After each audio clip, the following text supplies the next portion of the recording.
Good evening everyone. Good evening good sir. Evening. Good evening sir. उम्मीद है मेरी आवाज आप लोग तक आ रही होगी। Yes yes yes sir. Sir, आवाज आ रही है सर। ठीक है, very good, thank you very much. हम लोग 1 मिनट वेट करेंगे बाकी लोगों को ज्वाइन करने तक, और फिर हम लोग स्टार्ट करेंगे। Okay sir. ठीक है। इस बीच में अगर आपके मन में कोई क्वेरीज है, जब तक बाकी लोग ज्वाइन करते हैं, तो आप लोग पूछेंगे। क्या आपको इस प्लेटफॉर्म के थ्रू ज्वाइन करने में कोई दिक्कत हुई क्या? क्या आपके पास मैसेज नहीं सर। ज्वाइनिंग का मेल पे आया था या व्हाट्सएप पे आया था फ्रॉम रिग्गी? सर सर व्हाट्सएप से हमने अप्लाई किया एंड देन रिगी ऐप के लिंक में, मतलब जो भी प्रोसेस था उसको करने के बाद में मेल पे लिंक आ गई थी, मतलब इसकी रिमाइंड 45 मिनट्स पहले रिमाइंड रिमाइंडर आया था। रिमाइंडर आया था सर, व्हाट्सएप में रिमाइंडर आया था। व्हाट्सएप पे रिमाइंडर आया था ना, हाँ। इसीलिए हमने इस प्लेटफॉर्म को यूज जी। करने की कोशिश कर रहे हैं कि इसमें दो तीन चार चीज़ें अच्छी हैं। दो तीन चार चीज़ें अच्छी क्या हैं? पहला, कि आप रजिस्टर करने के बाद कई बार भूल जाते हैं, तो आपको रिमाइंडर आएगा, हमें रिमाइंडर डालने की ज़रूरत नहीं है। ठीक है। दूसरा, हमारा जो कोर्स क्रिएट हो जाएगा वो कभी भी, आज के 6 महीने बाद, 4 महीने बाद, जैसे आप लोग मुझे कहते हैं कि सर इस वीडियो को अपलोड करें, कई बार हम अपलोड नहीं कर पाते, ये कुछ है, तो ये अपने आप अपलोड हो जाएगा as a course on that app, और आप जब चाहे उसको आप कर सकते हैं। तो ये सब कुछ चीज़ें अच्छी हैं, इसलिए हम इसको यूज करने की कोशिश कर रहे हैं। आई डोंट नो, जब हम कुछ दिन यूज करेंगे तभी हम बता पाएंगे कि कैसा ये कितना वाइबल है, कितना नहीं है। और फिर लगता है कि इससे शायद जो अनवांटेड लोग हैं, वो शायद एक तरह से फिल्टर्ड भी हो जाएंगे, वो भी एक अच्छा ऑप्शन होगा। ठीक है। तो आप लोग चाहें तो अपना वीडियो ऑन कर लेंगे, वो अच्छा होगा। और उससे मुझे आपको समझने में, आपको मुझे समझने में अच्छा होगा। अजय जी कैसे हैं आप? अनम्यूट करिए अपने आप को। बढ़िया सर। बढ़िया है। जी आप कैसे हैं? एकदम अच्छे, एकदम अच्छे हैं। ये वेबिनार के नाम से कोई है कौन है सर? मैं वेबिनार के नाम से कोई है, आपको मैं पहचान नहीं पा रहा हूँ, और सर आपको मैंने देखा तो हुआ है, लेकिन रामबा जी नमस्कार। सर जी राम राम। रजिस्टर करने में कोई दिक्कत तो नहीं हुई आपको? नहीं नहीं, कोई दिक्कत नहीं। अच्छा, very good very good, thank you sir, thank you very much. Jasveer ji नमस्कार। सर नमस्कार। नमस्कार। तो अभी थोड़ा सा मार्केट डाउन है, तो क्या इस, अच्छा, आप में से कुछ लोग ऐसे हैं क्या जो लोग 1 डेढ़ साल से जुड़े हुए हैं, उनका पोर्टफोलियो अब नेगेटिव में जाने लगा, ऐसा है क्या? क्या जसवीर जी आपका गया है क्या अभी? मेरा एट पार है सर। एट पार है, वेरी गुड, हाँ जी। एक्सीलेंट हाँ जी। एक्सीलेंट, अभी नेगेटिव में नहीं गया है ये, हाँ देखिए। जी। अब सर हम मेरा तो आप पॉजिटिव ही है। Very good very good. अब आपको समझ में आ रहा है कि अच्छे शेयर रखने का क्या फायदा हुआ, जब उस समय कुछ शेयर धड़धड़ा के भाग रहे थे, Yeah, Anudra Dekho, I'm in a webinar. और जब वो शेयर कुछ भाग रहे थे, और आप लोग को भी लग रहा होगा कि सब ले रहे हैं लेकिन हम नहीं ले रहे, हमसे कहीं अपॉर्चुनिटी न चूज मिस हो रही है, तो उस समय आपको याद होगा, I think last to last class में ही किसी ने हमसे लाइव क्लास में पूछा था कि सर कल्याण ज्वेलर ले लें क्या, और मैंने कहा था मत ले। है कोई, किसी को याद है उस हाँ, क्लास के? पूछा था सर। पूछा था पूछा था ना? किसी ने। हाँ जी। और उस दिन से कल्याण ज्वेलर करीब करीब 35% डाउन जा चुका, 35%। मुझे नहीं जी। पता था 35 सच्चाई है, मैं लाइव हूँ आप लोगों के साथ, मुझे नहीं पता था। लेकिन मुझे जब तक फंडामेंटल समझ में नहीं आते, जब तक टेक्निकल समझ में नहीं आते स्टॉक के, तब तक हम एंट्री नहीं करते। आप लोग अच्छा स्टॉक चूज करने की कोशिश करते हैं, हमारी स्ट्रेटेजी सिंपल होती है, क्या नहीं लेना है, क्या नहीं लेना है, उस पर ज्यादा ध्यान देते हैं, तो क्या लेना है वो अपने आप बच जाता है। आप विश्वास नहीं करेंगे, इतना सब तहस नहस होने के बावजूद भी मैं जितने लोग स्ट्रिक्टली फॉलो कर रहे हैं, जो लोग जानते हैं, जो लोग मानते हैं, जिनका पोर्टफोलियो मैं देख रहा हूँ, सबके पोर्टफोलियो पॉजिटिव है, और अच्छे खासे पॉजिटिव, 10 12 15% डिपेंडिंग अपॉन कौन कब से है, क्या है, किस तरह से लिया है, कितना लिया है, किसने कुछ अच्छे से रिडीम किए नहीं किए, उसके बेसिस पे। लेकिन अगर आप अच्छे शेयर में बने रहेंगे तो आप बने रहेंगे, अदरवाइज लोग मार्केट में आते हैं और मार्केट से चले जाते हैं। आज हम सेक्टर रोटेशन के बारे में पढ़ेंगे, कैसे हमें पता चलता है कि कौन सा सेक्टर आने वाले सालों में अच्छा होने वाला है। वो कौन से सेक्टर हैं जो आने वाले सालों में अच्छा होने वाला है। दो तीन चार तरीके हैं, और मतलब दो तीन चार कहते हैं ना, इसका बेस है। उस बेस को अगर आप समझ जाओ तो बहुत आराम से समझ में आ जाता है कि ये सेक्टर अच्छा होने वाला है। जिसमें सबसे बड़ा बेस जो है, सबसे बड़ा बेस, प्लीज इसको जरूर लिखिएगा।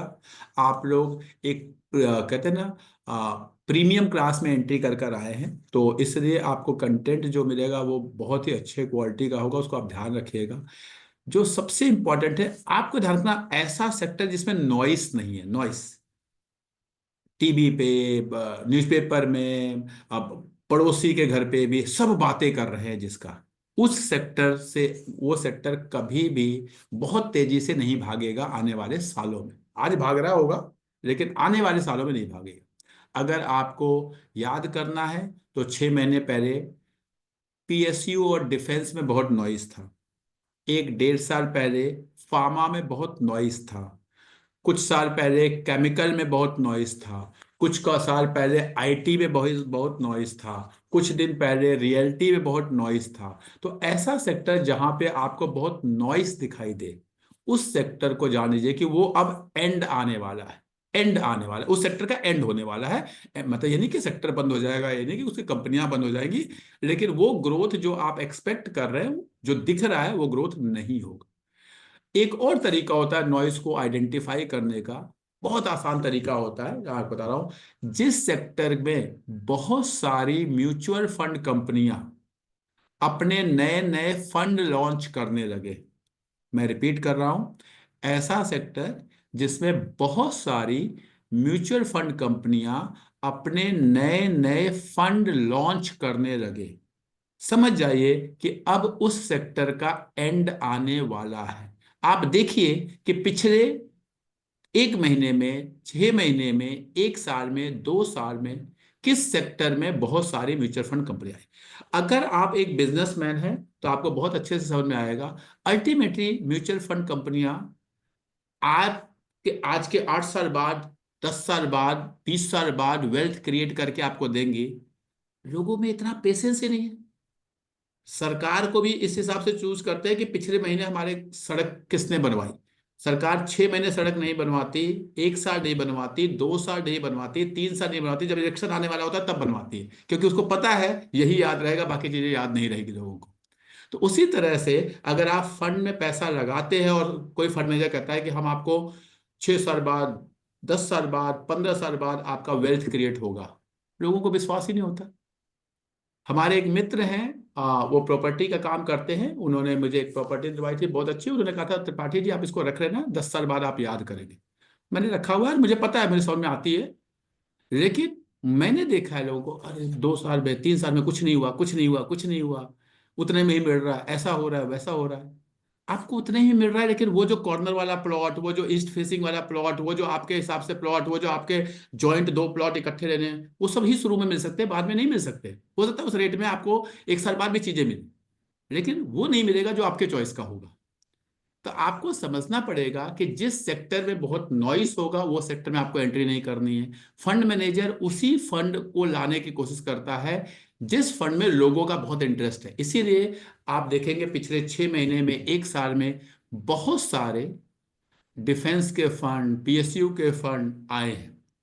तो उनसे आपको दूर रहना है शुरू शुरू में, क्योंकि उस समय ग्रोथ में होता है, मोमेंटम में होता है, मोमेंटम अच्छा लगता है, लोग इन्वेस्ट करते हैं, फंड मैनेजर को पैसा मिल जाता है, बहुत सारा फंड आ जाता है, उनको उसके बाद कमीशन मिलता है। तो that is the way industry works.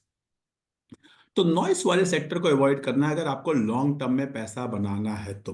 लोग कहते हैं मार्केट गिर रही है, मार्केट गिर रही है। लोग, जो लोग जानते हैं मुझे, और शायद एक दो लोग मुझे दिख भी रहे होंगे, जो हमारे, जो मेनली तो हमारे जितने भी लोग वैसे हैं, वो क्लासेस वासेस भी नहीं करते, वो अपने अपना लगे हुए हैं, उनको वो खाली बता देते हैं, हमारी बात हो जाती है, काम खत्म।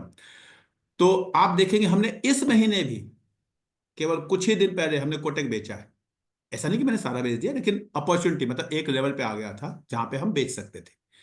फिर अभी भी मेरे पोर्टफोलियो में है, तो मेरा हम्बल रिक्वेस्ट है, नो रिकमेंडेशन, नो वो। मतलब आपको हर समय पे खरीदने का और हर समय पे बेचने का।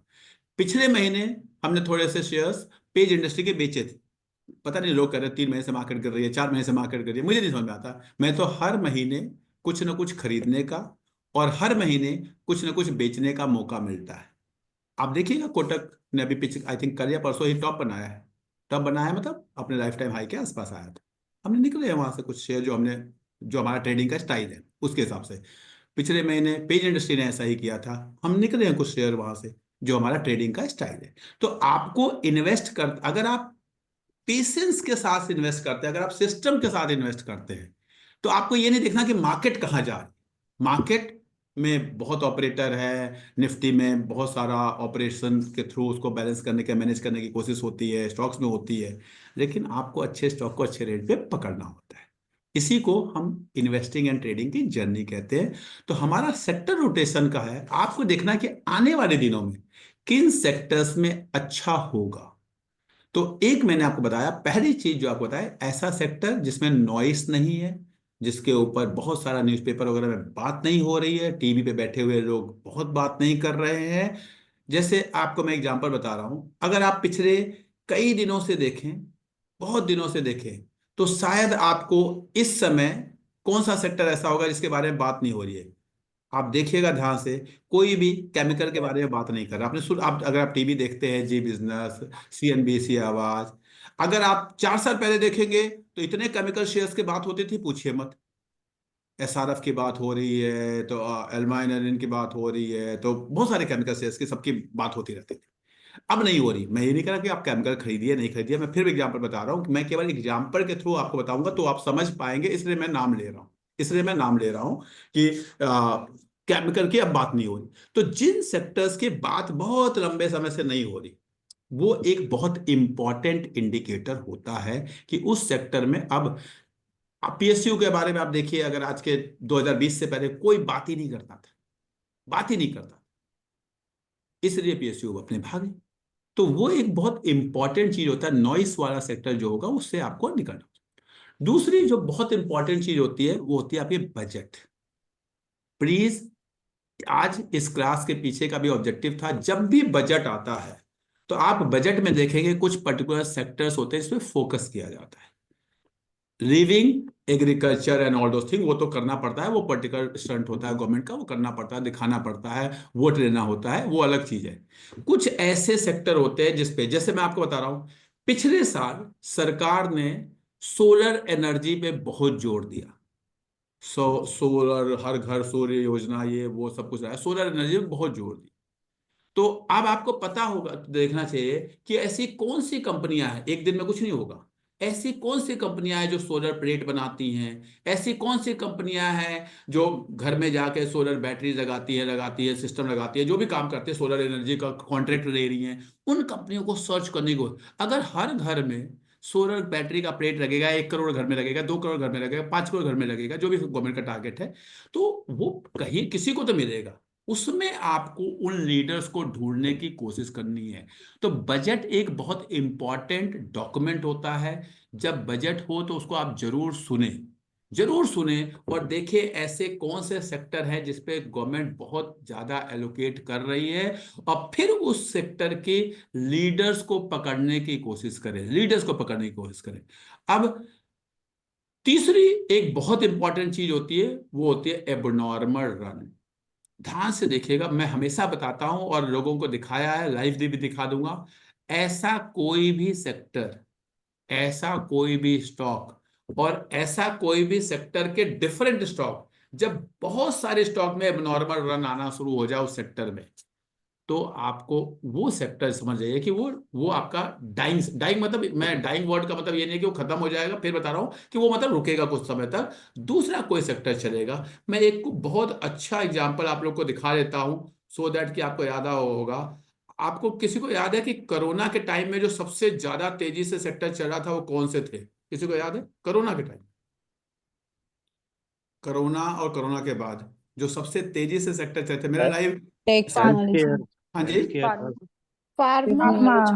ठीक है, हेल्थ फार्मा, केयर और pharma sir. Very good, health care pharma वो एक ही है। मैं आपको बता रहा हूं, हम्म, अगर किसी को याद हो तो कोरोना वगैरह में भी जो आपकी एफएमसीजी सेक्टर था, एफएमसीजी सेक्टर, सब कुछ होने के बाद दिखाता हूं मैं आपको, सब कुछ गिरा, लेकिन एफएमसीजी देखिए जरा, ये आपको 2020 का फरवरी मार्च देखिए जरा, आप अप्रैल 2020 यहाँ है, थोड़ा सा मैं और पीछे दिखाता हूँ, आपको समझ में आ जाएगा कि जो आपका एफएमसीजी है, देखिए जरा ध्यान से, आप किसी और सेक्टर को देखेंगे कि फरवरी में वो कहाँ था और मार्च अप्रैल में कहाँ था, तो आपको डिफरेंस समझ में आएगा। देखिए जरा, मार्च अप्रैल में ये आपका एफएमसीजी है, ये आपको एचयूएल दिखाया मैंने। क्या आपको लग रहा है बहुत गिरा है यहाँ पर ये सेट शेयर? किसी को लग रहा है यहाँ पे शेयर बहुत गिरा है? बोलिए। No, sir. नहीं, अगर अगर मैं यहीं पे आपको दिखा देता हूँ, सपोज मारुति दिखा देता हूँ, तो आपको आइडिया लगेगा कि हाँ उस समय वहां पे क्या हुआ था। और इस ये देखिए, अब मारुति को देखिए जरा, ये देखिए जरा, ये कैसे गिरा है, दिख रहा है आपको यहाँ पे? ये फॉल देखिए, यहां से नहीं समझ में आता तो हम इस चार्ट पे जाते हैं, तब आपको समझ में आएगा। और मारुति को देखिए यहाँ पे, अब मारुति के फॉल को 2020 में देखिए, या कोई भी और देख लीजिएगा जो भी, मारुति के फॉल को देखिए जरा, ये था आपका 7,500 का शेयर, जो चला गया आपका 3,900। अगर मैं हिंदुस्तान यूनिलीवर को दिखाऊं, हिंदुस्तान यूनिलीवर का शेयर 2020 की ही बात करते हैं, उसी टाइम की बात करते हैं, तो ये आपका शेयर जो था 2,200 का था और 1,800 1,900 तक ही रहा। अगर आप कैलकुलेशन करेंगे तो आपको समझ में आएगा कि वो आधा हो गया। चलिए आपको डाबर दिखा देता हूँ, ऐसा नहीं कि केवल हिंदुस्तान यूनिलीवर, डाबर दिखा देता हूँ। डाबर को भी देखेंगे तो ये आपका 500 का शेयर था और ये आपका 400 तक ही गया, यानी 20% 25%। ये बहुत नॉर्मल नॉर्मल दिख रहा है कोरोना के हिसाब से, समझिए।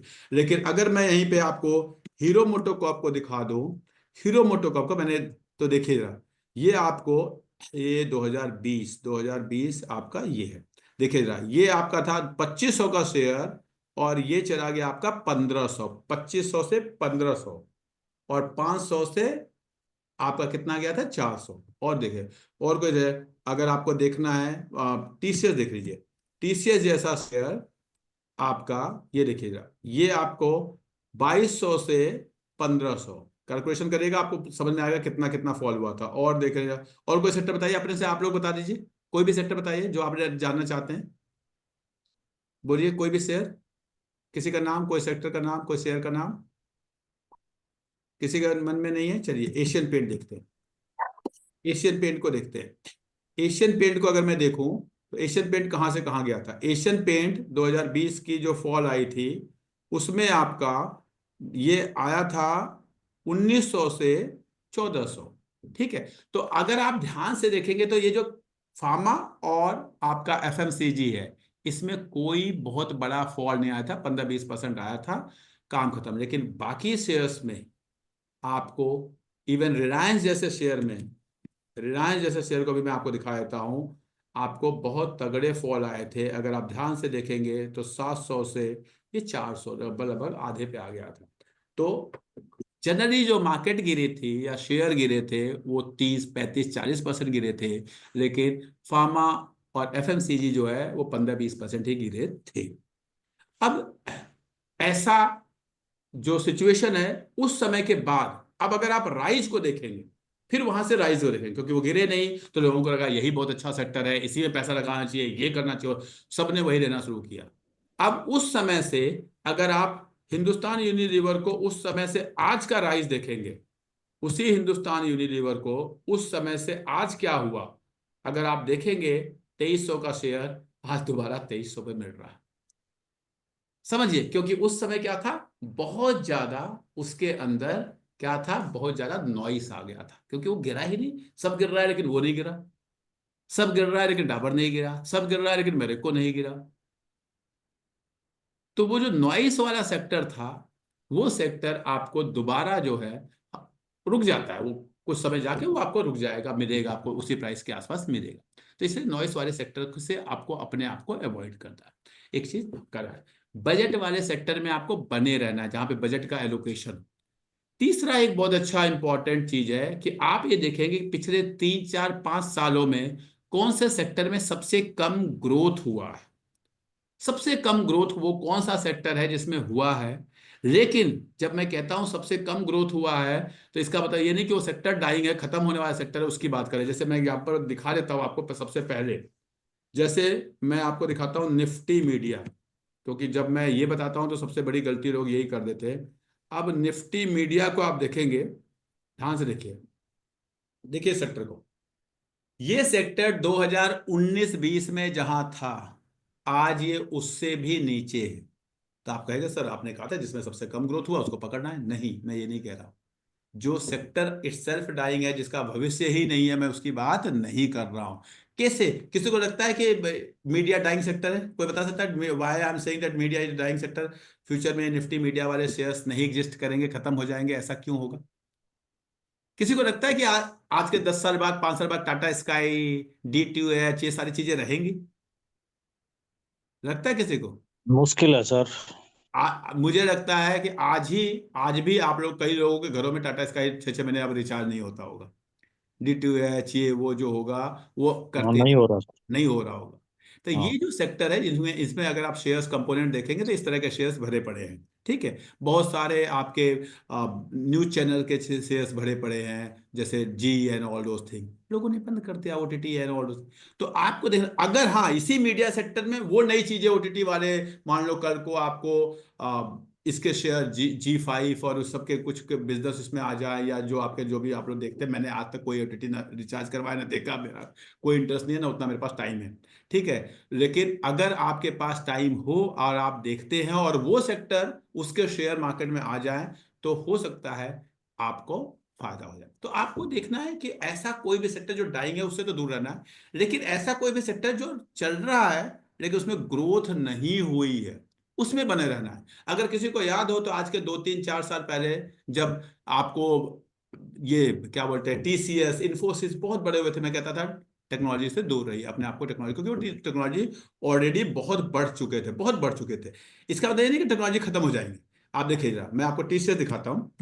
अगर आप TCS के शेयर को देखेंगे, जो लोग मुझसे जुड़े हुए हैं बहुत अच्छी तरह जानते हैं, मैंने आपसे कहा था, और TCS का शेयर, क्योंकि यहां से यहां का ये जो रन है, ध्यान देखिए 2020 में यहां से और यहां का जो रन है, ये इतना शार्प रन था कि अब इसमें बहुत तेजी से रन होगा ऐसा नहीं है। लेकिन इसका ये मतलब नहीं है कि अगर आप TCS में लॉन्ग टर्म इन्वेस्टर हैं तो निकल जाए, लेकिन बहुत कहते हैं ना एग्रेसिव होके, अगर आप ट्रेडर हैं तो आपने जो मतलब, जैसे हम लोग थोड़ा बहुत ट्रेडिंग करते हैं तो हम लोग क्या करते हैं, हम इन अपॉर्चुनिटीज को ट्रेड करते हैं। बहुत आपको अपने PV के नीचे मिल रहा है तो आपने ले लिया, फिर ऊपर गया तो आप एग्जिट कर गया, वो करते हैं। लेकिन क्या एग्रेसिव होके अगर मुझे कोई फंड अपना एलोकेट करना हो अगर 5 साल 10 साल के लिए, तो क्या इस सिचुएशन में मुझे इस सेक्टर में एलोकेट करना चाहिए? वो नहीं है, वो बिल्कुल भी नहीं है।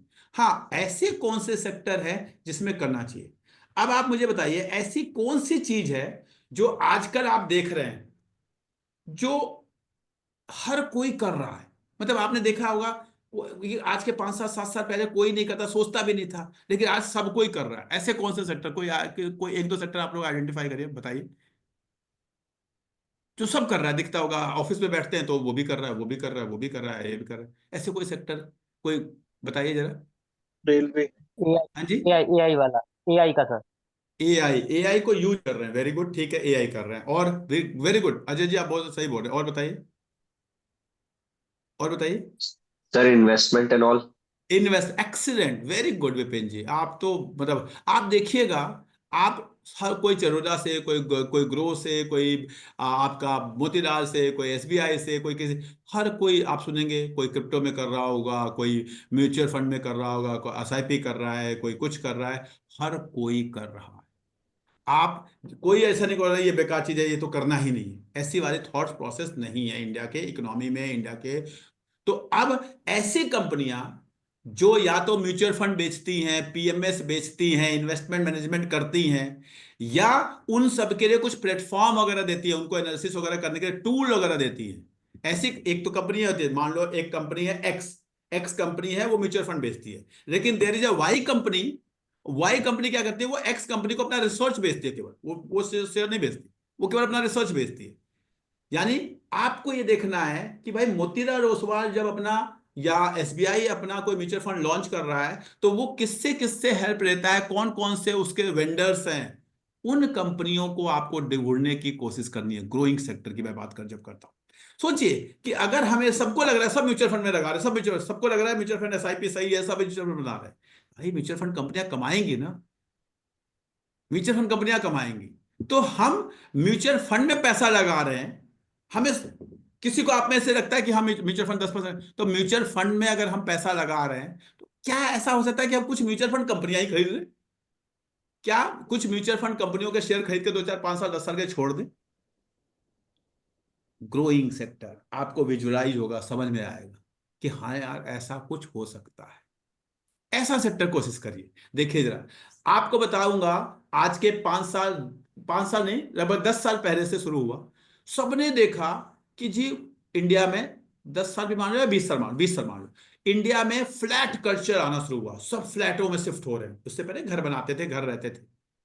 आज ध्यान रखिए, पहली बात, क्या आपने ऐसा एक इंसान जानते हो जो शहर शिफ्ट होता है? बताइएगा प्लीज आप लोग।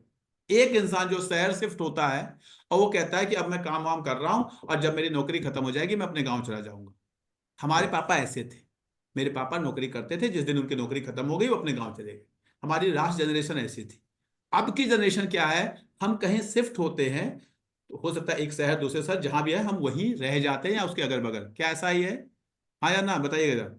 अगर आप अपने गांव से हाँ थोड़ा सा जी। टाउन, ऐसा ही है। Yes sir. हम बिल्कुल, यानी अगर हम हर कोई, एक घर की जगह 2 घर है, एक गांव वाला घर या होम टाउन वाला घर और एक वो घर जहां वो रहेगा।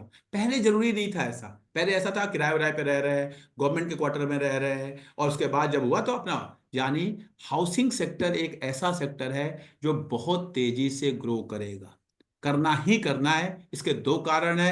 एक कि लोगों का एस्पिरेशन है कि हाँ जी हमें घर दूसरा चाहिए, वहां रहने का चाहिए, हमें वापस जाना वाला कंसेप्ट नहीं है। दूसरी जो सबसे बड़ी बात है, गवर्नमेंट भी अफोर्डेबल हाउसिंग, सबको घर, ये वो स्कीम, पॉलिटिकल स्टंट, क्योंकि हमें उनको देंगे झुग्गी वालों को जहां घर। अब सोचिए जरा, अगर धारावी जैसी, धारावी, आप लोग को आइडिया नहीं होगा कितना पैसा बनने वाला है। आप विश्वास नहीं कर सकते कि इंडिया की इकोनॉमी में एक धारावी प्रोजेक्ट कितना पैसा जनरेट करके देगी। अगर धारावी में पूरी झुग्गियां तोड़ी जाएंगी, वहां पे फ्लैट बनाए जाएंगे, उनको दिया जाएगा, उसके बाद बाकी जगह पे और फ्लैट बनेंगे और उन फ्लैट्स को नॉर्मल मार्केट रेट में बेचा जाएगा। सोचिए वो कंपनियां जो उसमें इन्वॉल्व होंगी। आपके दिमाग में केवल अदानी आ रहा होगा या डीएलएफ आएगा, जो भी उसको बनाएगा, वैसे अदानी बना रहा है, लेकिन सोचिए कि उसमें सीमेंट कंपनियों के साथ क्या होगा, उसमें पाइप कंपनियों के साथ क्या होगा, उसमें टायर कंपनियों के साथ क्या होगा, उसमें वायर कंपनियों के साथ क्या होगा, उसमें फैन कंपनियों के साथ क्या होगा, उसमें स्टील कंपनियों के साथ क्या होगा। विजुअलाइज करिए, आपको समझ में आएगी। आपको चीजें समझ में आएगी कि हम किस सेक्टर में ग्रोथ करें। आपको वो सेक्टर ऑफ ग्रोथ समझ में आएगा। तो माय हम्बल रिक्वेस्ट, थोड़ा सा बिजनेस को समझने की कोशिश करेंगे। आपको क्या ऐसा कारण है कि एशियन पेंट, पीडीराइट, बर्जर पेंट, ये सारी कंपनियां पिछले 15 सालों में क्या तेजी से ग्रोथ की? उसका कारण क्या है? उसका कारण है कि हर किसी को अपने घर को हर दूसरे तीसरे साल के बाद रिनोवेट करवाना है। पहले क्या होता था, हमारा घर कहीं से खराब हो जाता था, तब हम घर में, मेरे घर में तो ऐसा ही हुआ, I don't know from which family background you belong, लेकिन हमारे घर में ऐसा होता था कि हमारा घर, मान लो हम वर्ड यूज करते लीक होने लगा, तो हम ढूंढते थे भाई इसको कैसे ठीक कराया जाए। अब ऐसा नहीं है, ये कलर ठीक नहीं लग रहा, ये डिजाइन ठीक नहीं लग रहा, अब ये अलमीरा पुरानी हो गई, ये नाउ वी आर अपग्रेडिंग। पहले ऐसा नहीं था। पहले क्या था, हम जरूरत के हिसाब से घर को करते थे, अब हम अपग्रेड कर रहे हैं। मैंने बड़े बड़े अच्छे अच्छे घर को तोड़ते हुए फिर नए तरीके से उसको बनाते हुए देखा। People are upgrading the design, people are upgrading the things. तो ऐसा हो रहा है। तो वो सेक्टर जो इसमें सपोर्ट कर रहे हैं, और ये मैं केवल आपको एग्जांपल बता रहा हूं, ऐसे सेक्टर्स को ढूंढने की कोशिश कीजिए। चलिए और आगे बढ़ता है। आप केवल एक हफ्ते का न्यूज़पेपर देखिएगा प्लीज, अगले एक हफ्ते का न्यूज़पेपर देखिएगा, और आप देखिएगा कि जी डी पॉल का, मेक माई ट्रिप का, गो आई विवो का, एक एक पेज का ऐड आ रहा है, एक एक पेज का। मलेशिया टूर इतने का, सिंगापुर टूर इतने का, टर्की टूर इतने का, 2 लाख 2.5 लाख। क्या आप लोग देख रहे हैं, कभी न्यूज़पेपर देखते हैं ऐसा? दिल्ली एनसीआर में तो आता है, आई डोंट नो आप लोग के एरिया में आता Yes, है नहीं sir. आता। देख आता रहे हैं? आता आता। अगर जी। अगर वो हर वीक डी पॉल एंड ऑल ऐसा ऐड दे रहे हैं, कुछ उनको उससे बिजनेस मिल रहा होगा तभी दे रहे हो, ऐसा तो है होगा कि नहीं कि वो एक बार दिया फिर अगली बार फिर दे रहे हैं, फिर दे रहे हैं, फिर दे रहे हैं। इसका मतलब कि जब वो ऐड दे रहे हैं तो उनको उससे बिजनेस मिल रहा है, इसलिए उसको रिपीट कर रहे हैं। इसका मतलब कि लोग ट्रेवल करने के लिए, आप सोचिए, आप अपने अड़ोस पड़ोस मड़ोस से, अपने जो भाई बंधु चाचा नाना है उनमें देखिए कि कितने लोग कहाँ कहाँ घूमने जा रहे हैं। घूमना अब हमारे सोसाइटी का एक कल्चर, पहले हमारे घर में क्या नानी के घर गए, मामा के घर गए, ये होता था, या कहीं मंदिर मंदिर गए, ये होता था। अब ऐसा नहीं। तो ऐसी कौन सी कंपनियां हैं जो ट्रेवल का काम कर रही हैं? ऐसी कौन सी कंपनियां हैं जो रेस्टोरेंट वगैरह होटल वगैरह का काम कर रही हैं? होटल होटल इंडस्ट्री को विजुअलाइज करने की कोशिश करिए, ट्रेवल इंडस्ट्री को विजुअलाइज करने की कोशिश कीजिए, ये जो बुकिंग वगैरह के प्लेटफॉर्म्स है इस इंडस्ट्री को विजुअलाइज करने की कोशिश कीजिए, आपको समझ में आएगा। अगर 40 करोड़ 45 करोड़ लोग कुंभ को विजिट करने जा रहे हैं, तो आप केवल इस कुंभ में ऐसे कौन से सेक्टर हैं जो इस कुंभ में बहुत रेवेन्यू जनरेट करेंगे, और इस कुंभ के वजह से बहुत रेवेन्यू जनरेट इन फ्यूचर भी होगा?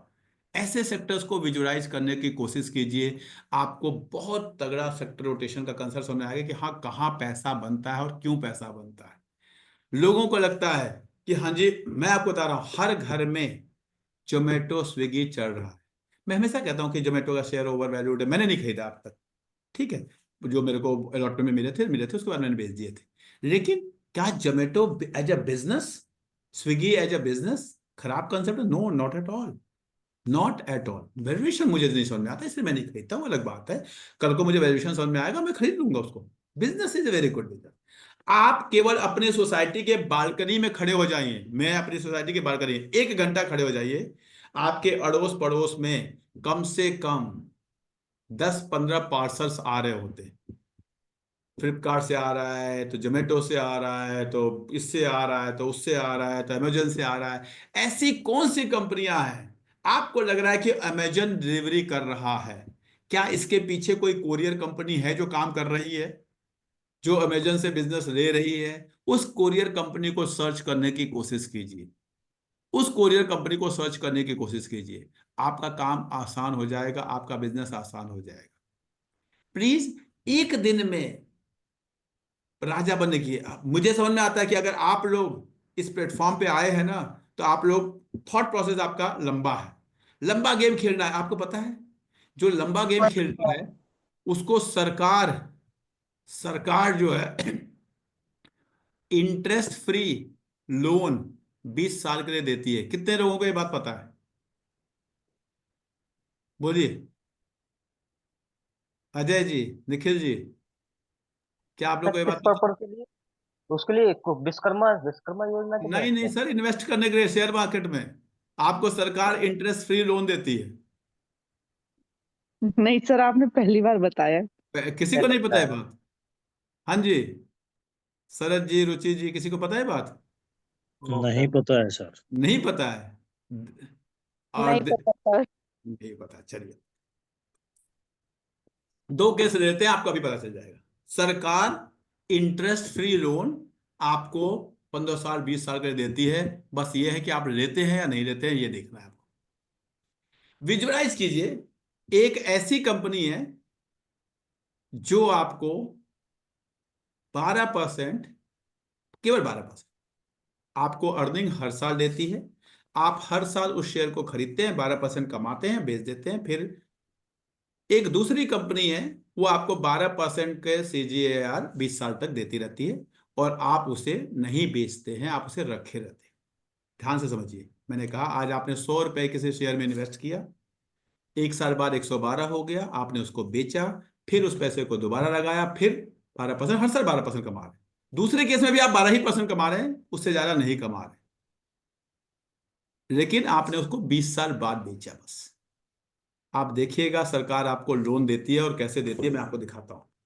देखिएगा ध्यान से, मैं आपके सामने एक एक्सेल शेयर करने की कोशिश करता हूं, अगर हो जाता है तो। और मैं, क्या मेरी स्क्रीन देख पा रहे हैं आप? आपको मेरी स्क्रीन दिखाई दे रही है? No sir. अच्छा एक्सेल में अगर मैं डायरेक्ट आपको कैलकुलेशन दिखाता हूँ, छोड़िए उसमें। देखिए मैं ईटी मनी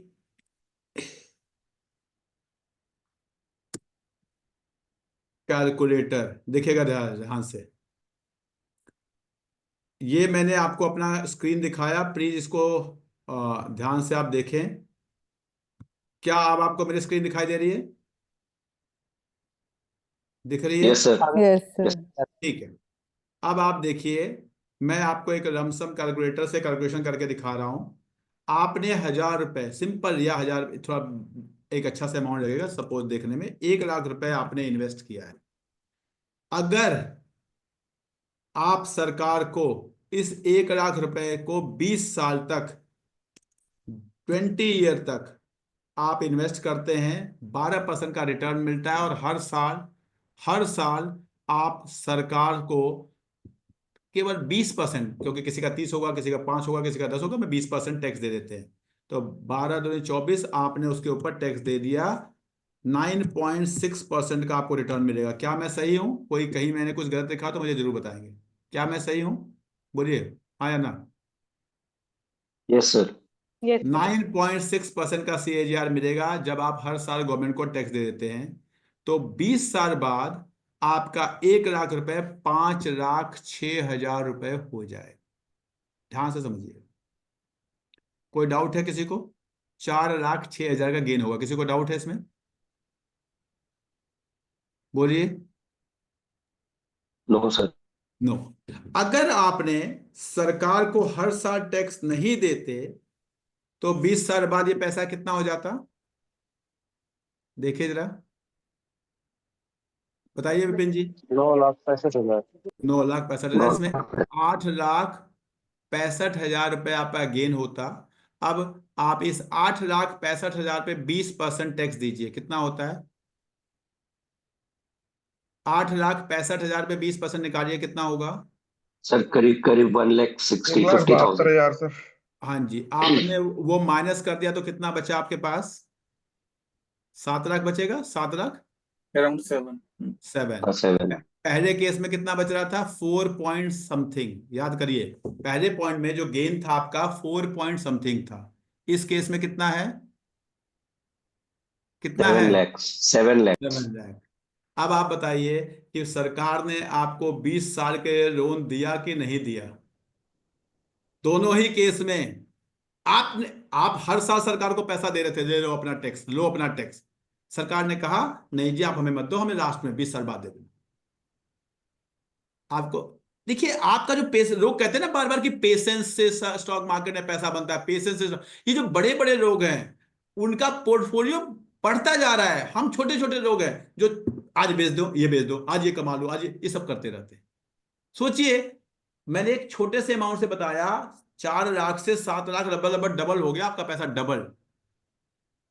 जिसमें कोई ना रेट ऑफ इंटरेस्ट का कोई दिक्कत हुआ, ना टाइम का हुआ, ना प्रिंसिपल का हुआ, केवल आपकी सोच का हुआ। सोच का, आपकी सोच का है। इस केस में अगर आप वहां पे 12% कमाए और यहां पे 10% भी कमा लेंगे ना, तो भी आप वहां से ज्यादा पैसा कमा के बचेंगे। तो भी आप कैलकुलेट करके देख लीजिएगा, मैं दोबारा नहीं कैलकुलेट करूंगा।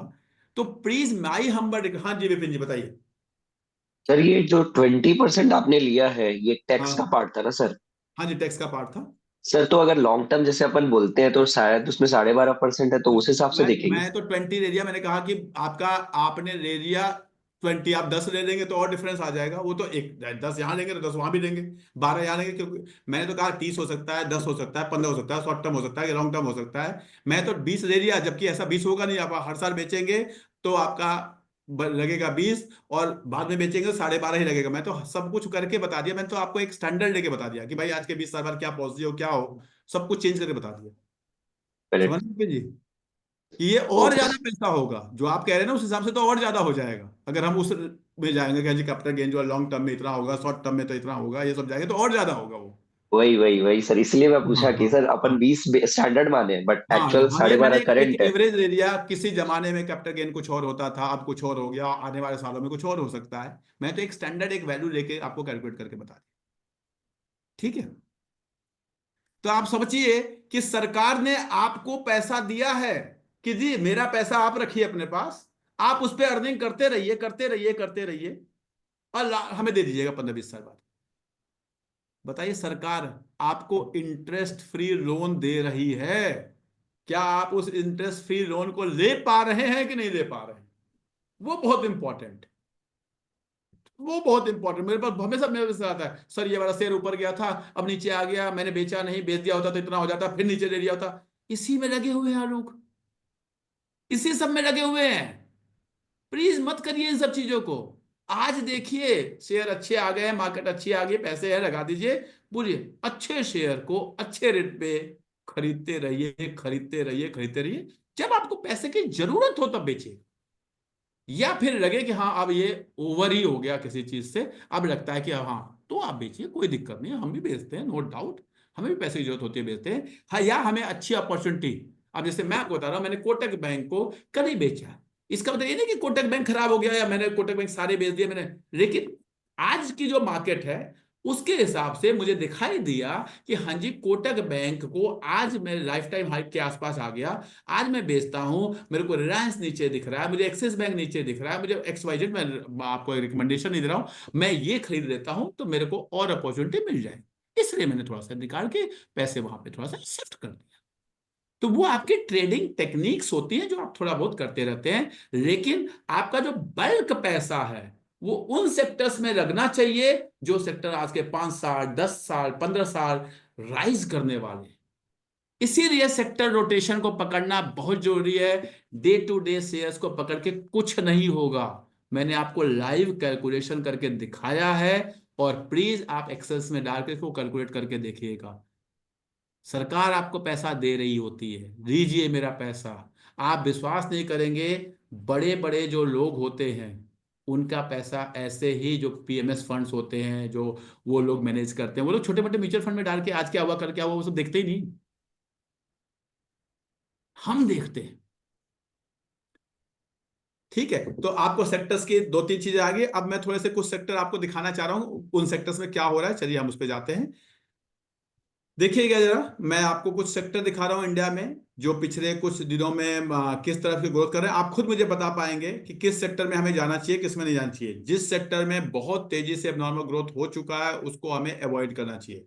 ठीक है, मैं स्टार्ट करता हूं निफ्टी से ही स्टार्ट करता हूं, उससे आपका आइडिया लग जाएगा। निफ्टी में अगर आप देखेंगे पिछले, ध्यान से देखिए, पिछले 5 साल का हम डेटा लेते हैं, 5 साल को एक बेसिस में, आप 5 ले सकते हैं, 10 ले सकते हैं, क्या हम 5 लें, क्या हम 10 लें, क्या हम 3 लें, ये एक कहते हैं डिस्कशन का विषय हो सकता है।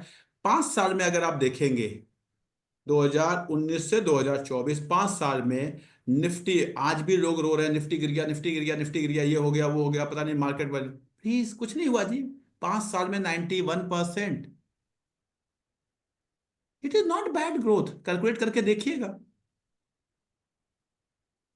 आप कितने परसेंट की बात करते हैं, हम 12% की तो बात करते हैं। बड़े आराम से ग्रोथ दे रहा है आपको, बहुत आराम से, निफ्टी जैसे बिना दिमाग लगाए, जहां पे आपको कोई शेयर आपने अच्छा सेलेक्ट नहीं किया तो भी इतना गिरने के बाद की मैं बात कर रहा हूं, आपको कोई बुराई नहीं है। यूक्रेन हुआ, कोरोना भी हुआ, रसिया भी हुआ, इजराइल भी हुआ, सब कुछ हुआ, ट्रंप बाबा आ गए तब भी कुछ नहीं हुआ अभी तक, कोई ऐसा नहीं, कोई अब नॉर्मल चीज नहीं हुई अभी तक। चलिए जी आगे बढ़ते हैं। यही 5 साल पहले किसी ने फ्लैट खरीदा था, ध्यान से समझिए, गुड़गांव में 3 करोड़ का खरीदा था, 6 करोड़ का हो गया, बड़ा खुश है। हाँ हाँ, मैंने 3 करोड़ का खरीदा था, 6 करोड़ का हो गया, बड़ा खुश है, मैं रोज मिलता हूँ लोगों से, मैं तो 2 करोड़ का खरीदा था, अब 4 करोड़ का हो गया, रोज खुश है। लेकिन निफ्टी इतना हो गया, इससे दुखी है नहीं, ये कितना इतना क्यों गिर गया, इतना क्यों गिर गया, इस बात का दुख ज्यादा है एज कंपेयर टू इतना क्यों बढ़ गया। इतना क्यों बढ़ गया उसका कोई सुख नहीं है। यही यही यही हमारी सोच है। चलिए मैं आपको अब थोड़े से सेक्टर्स दिखाता हूं, देखिएगा जरा। अब मैं सबसे पहले शुरू करता हूं बैंक को। बैंक को देखिएगा, बैंक में अब निफ्टी बढ़ा है, करीब करीब डबल हो गया है। आप यहीं से विजुलाइज करिए कि अगर आपके 50 लाख रुपए लगे हैं, 1 करोड़ रुपए लगे हैं, 10 लाख रुपए लगे हैं, अगर यही ग्रोथ होता रहता है तो भी अगले 5 साल में निफ्टी डबल हो जाएगा, फिर डबल हो जाएगा। आज 23,000 है, 5 साल बाद में 46,000 हो जाएगा। और मुझे लगता है कि उससे ज्यादा होगा, मुझे लगता है उससे ज्यादा होगा, लेकिन तब भी डबल हो जाएगा, आपके पैसे डबल हो जाएंगे। लेकिन अब बैंक को देखिए, बैंक में केवल 50% का ग्रोथ हुआ है। अब आपका निफ्टी एक बेंचमार्क होता है, इसी से आपको कंपेयर करना है। तो मुझे, मेरी सोच, मेरी एनालिसिस ये कहती है कि आने वाले सालों में आपको बैंकों का जो ग्रोथ है वो कंपेरेटिवली ओवरऑल इकोनॉमी से ज्यादा होगा। बैंकों का ग्रोथ ओवरऑल इकोनॉमी से ज्यादा होगा। चलिए जी, मैं दूसरे सेक्टर पे चलता हूं। निफ्टी, ध्यान से देखिएगा प्लीज, और इसको प्लीज लिखिएगा, कहीं सर्च करिएगा, देखिएगा आज के। अब निफ्टी आईटी को देखता हूं, अगर मैं निफ्टी आईटी को देखता हूं तो ये 156%। अब क्या मेरे को निफ्टी आईटी में बहुत ग्रोथ होगा? नहीं। इसका मतलब ये नहीं कि मैं कल जाके अपने टीसीएस और इन्फोसिस के शेयर बेचूंगा, लेकिन मैं एग्रेसिव इन्वेस्टमेंट जो है उन शेयर्स में एग्रेसिवली, क्योंकि ये सेक्टर ऑलरेडी जिस हिसाब से चलना चाहिए उस हिसाब से चल रहा, बेटर ही चल रहा है उससे, तो मैं इस सेक्टर में एग्रेसिव नहीं हो सकता। ठीक है, आगे बढ़ते हैं जरा। अब मैं निफ्टी आईटी के बाद, चलिए मैं थोड़ा सा फार्मा की बात करता हूं। फार्मा को देखिए जरा, ये भी करीब करीब आपको ऑलरेडी, लोग कहते हैं फार्मा फार्मा, और क्या होगा फार्मा में जो हो रहा है, ठीक हो रहा है। अच्छा, आप देखिए 5 साल में आपको डबल से बहुत ज्यादा, 2.5 गुना हो चुका है। फिर यही बात कि अगर मेरे पास कोई फार्मा का शेयर है, कोई मेरे पास सनोफी है, कोई मेरे पास कैप्रिन इंडिया है, कोई मेरे पास सिप्रा हो, तो क्या मैं उनको बेच दूंगा? नहीं, मैं ऐसा नहीं कह रहा। लेकिन क्या ये एग्रेसिव, क्या ये ऐसा सेक्टर रोटेशन होके इस सेक्टर में अगर जाए तो बहुत अच्छा ग्रोथ हो, ऐसा है नहीं, क्योंकि यहां पे मुझे ऑलरेडी एक बहुत अच्छा ग्रोथ दिख चुका है इंडस्ट्री में। इसको विजुअलाइज करें। चलिए आगे चलते हैं। अब अगर मैं फार्मा की बात करता हूं, ऑटो की, ऑटो को ध्यान से देखिए, देखिए जरा आराम से, निफ्टी का ग्रोथ 100%, 90%, ऑटो का ग्रोथ 163%। तो यहां पे भी आपको बहुत वैसी अपॉर्चुनिटी की नहीं है आप इसको ले लेंगे बहुत तेजी से ऐसा होगा, ऐसा कुछ नहीं होने वाला। नॉर्मल इकोनॉमी के हिसाब से चल रहे हैं। आपके पास मारुति हो, आपके पास टाटा मोटर्स हो, आपके पास आपका क्या बोलते हैं हीरो मोटोकॉर्प हो, बजाज है, उस तरह के अच्छे शेयर हैं पड़े हुए इंडस्ट्री में। अपना 10-12% का ग्रोथ हो रहा है, आपका 12% से वो ग्रो करेंगे, होगा उतना होगा, बात है वो करो। लेकिन आज हम बात कर रहे हैं सेक्टर, कौन से सेक्टर, सेक्टर को कैसे आइडेंटिफाई करें जिसमें, तो अभी तक हमें एक मिला है, जो मुझे मिला है वो बैंक दिखता है। आगे बढ़ते हैं, चलिए आगे चलते हैं। अब बात करते हैं एफएमसीजी की। एफएमसीजी में 76%, यहां पे मुझे थोड़ा सा गैप दिखता है। दिख रहा है अजय जी आपको? निखिल जी, क्या आप देख पा रहे हैं यहाँ पे गैप कि यस यस पूरी मार्केट से ये मार्केट आपको थोड़ी सी कम आपको ग्रोथ दिखेगी, तो यहां पे आपको एक बेटर अपॉर्चुनिटी दिख सकती है। यहां पे अब इस सेक्टर में जाके देखेंगे कि जी डाबर अच्छा है, कि मेरिको अच्छा है, कि एचयूएल अच्छा है, कि आपका जो भी आपके एफएमसीजी के जो भी आपको शेयर समझ में आते हैं उनमें नेस्ले अच्छा हो सकता है, जो भी है। मेरे को no recommendation, no comment, no, वो हमारा एक कोर्स है, मैं आपको बताने की कोशिश कर रहा हूं कि सेक्टर्स पे पहले कैसे पहुंचना, हमारे सेक्टर्स को समझने की कोशिश करना। नेक्स्ट चलते हैं जी आगे। चलिए जी, एफएमसीजी भी हो गया। थोड़ा सा मैं एक आध सेक्टर का मैं स्किप भी करता हूँ, कोई मेटल को देखने की कोशिश करते हैं। मेटल ऑलरेडी मुझे लगता है कि नहीं जी, बहुत इसमें बहुत कुछ हो चुका है। चलिए आगे देखते हैं। मेटल के बाद हमारे पास आता है रियल्टी। रियल्टी को देखते हैं। अब रियल्टी में जो ग्रोथ हुआ है, इसको अगर मैं देखता हूं कि भाई डीएलएफ में, गोदरेज प्रॉपर्टीज में, इनमें क्या हुआ है, तो अब फिर कोई पर्टिकुलर शेयर की मैं बात नहीं कर रहा हूं, लेकिन सेक्टर एज अ होल जो होना था वो हो चुका है, जो होना था वहां हो चुका है। आगे बढ़ते हैं। चलिए जी, रियल्टी के बाद बात करते हैं। मैं पीएसयू बैंक की बात करता हूं। ऑलरेडी बहुत ग्रो कर चुका है, बहुत ज्यादा इसमें बहुत अपॉर्चुनिटी नहीं दिखती मुझे। आगे बात करते हैं। चलिए जी, पीएसयू बैंक के बाद प्राइवेट सेक्टर बैंक, इसको देखिएगा जरा। इस सेक्टर को प्लीज जरूर देखिएगा, ध्यान से देखिएगा, समझिएगा, विजुलाइज करिएगा। मैं 1-2 साल से कह रहा हूं, अभी तक कुछ नहीं हुआ है, लेकिन जब होगा तो किसी के हाथ में नहीं आए। यहां पे आपको दिखेगा अपॉर्चुनिटी कि भाई अगर मैं निफ्टी के हिसाब से भी मान करूं, इकोनॉमी के, निफ्टी मतलब इकोनॉमी के हिसाब से, तो इकोनॉमी के हिसाब से भी जितनी इकोनॉमी ग्रो हुई है इसका 1/3 हुआ है। अभी इकोनॉमी 90 पे थी, ये 30 पे। इकोनॉमी 90 पे सर थी। हाँ बोलिए। सर निफ्टी बैंक और निफ्टी प्राइवेट बैंक इंडेक्स में अंतर है क्या? एकदम अंतर है। निफ्टी बैंक में एसबीआई वगैरह भी आते हैं, पीएनबी भी आता है, 12 जो बैंक है। प्राइवेट बैंक में ठीक है। केवल केवल प्राइवेट सेक्टर के बैंक आते हैं। ठीक है। ठीक है। ठीक है, तो यहाँ पे आप देखेंगे तो आपको एक अपॉर्चुनिटी दिखने की कोशिश हो सकती है। ठीक है, और सेक्टर की बात करते हैं। अच्छा, आगे बताऊंगा थोड़ा, क्योंकि आप लोगों ने आज इस क्लास को ज्वाइन किया, तो थोड़ा सा मैं आपको एक चीज और बताऊंगा। जैसे आप चलिए हेल्थ केयर को देखते हैं। अब ज्यादा, अब हेल्थ केयर को देखिए, 50-53% हुआ है। तो क्या मेदांता कंपनी, ऐसा क्या होता है कि आज जब भी कोई बीमार होता है तो हम उसको मैक्स लेके भाग रहे हैं, हम उसको मेदांता लेके भाग रहे हैं? हम क्या ऐसा होता है कि हम गली के किसी डॉक्टर के पास जाते हैं? नहीं हो रहा है। तो अल्टीमेटली आज के, आपको शायद विश्वास न हो, शायद आप विजुअलाइज ना कर पाए, आने वाले सालों में गली गली में जो डिस्पेंसरी होती थी, डॉक्टर साहब अपना खोल के बैठते थे, शायद ये सिस्टम हो ही ना। शायद ऐसा, आप लखनऊ जैसे शहर में भी वेदांता खुल, पहले गुड़गांव जैसे शहर में था, अब लखनऊ में खुल गया, लखनऊ के बाद बनारस में खुल जाएगा, फिर पता छोटे 2 ईयर में थोड़ा उसका छोटा वर्जन हो जाएगा, कुछ ऐसा ही हो जाएगा।